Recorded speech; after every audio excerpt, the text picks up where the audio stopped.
শিক্ষার্থীদের দাবির মুখে অবশিষ্ট এইচএসসি পরীক্ষা বাতিল ঘোষণা করল সরকার। পরীক্ষার ফলাফল কিভাবে দেয়া হবে তা পরবর্তীতে সিদ্ধান্ত নেওয়া হবে বলে জানিয়েছেন ঢাকা শিক্ষা বোর্ডের চেয়ারম্যান তপন কুমার সরকার।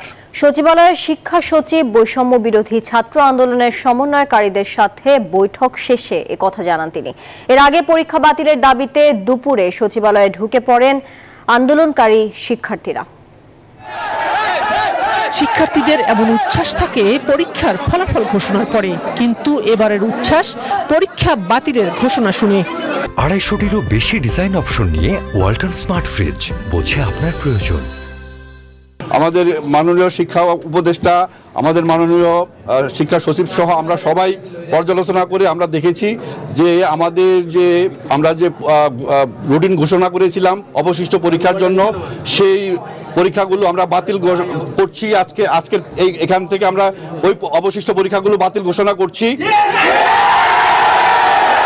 গেল 30 জুন শুরু হওয়া এইচএসসি ও সমমান পরীক্ষার 7 বিষয় শেষ হওয়ার পর কোটা বিরোধী আন্দোলনের কারণে বন্ধ হয়ে যায় শিক্ষা প্রতিষ্ঠান, বন্ধ থাকে এইচএসসি পরীক্ষাও। অন্তর্বর্তী সরকার পরীক্ষার সময়সূচি পিছিয়ে অর্ধেক প্রশ্নোত্তরে পরীক্ষা নেয়ার সিদ্ধান্ত নেয়, এতেই শুরু হয় বিপত্তি। সরকারের সিদ্ধান্তের মধ্যেই বাকি পরীক্ষা বাতিলের দাবিতে সকাল থেকে সচিবালয়ের সামনে জড়ো হন এইচএসসি পরীক্ষার্থীরা। এরপর দুপুরে সচিবালয়ের গেট খোলা পেয়ে কয়েকশো শিক্ষার্থী ঢুকে পড়ে সচিবালয়ে। বাকি 6টি পরীক্ষা বাতিল করে ম্যাপিং পদ্ধতিতে ফলাফলের দাবি জানান তারা, অর্থাৎ এসএসসির একই বিষয় থেকে নম্বর যুক্ত করার দাবি জানান।